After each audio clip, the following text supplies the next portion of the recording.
পাকিস্তানের পাঞ্জাব ও আজাদ কাশ্মীরের বেশ কয়েক জায়গায় ভারতের ক্ষেপণাস্ত্র হামলার জবাবে পাকিস্তান বিমানবাহিনী প্রতিশোধমূলক হামলা চালিয়ে 5টি ভারতীয় যুদ্ধবিমান গুলি করে ভূপাতিত করেছে।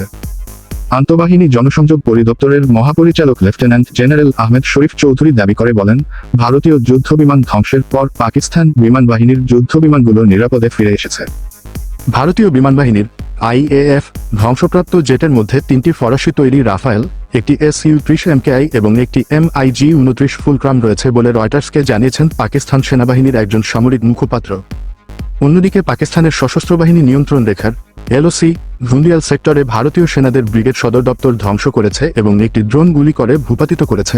নিয়ন্ত্রণ রেখায় ভারতীয় সেনাবাহিনীর অবস্থানের সঙ্গে পাকিস্তান সেনাবাহিনীর তীব্র গুলি বিনিময় চলছে।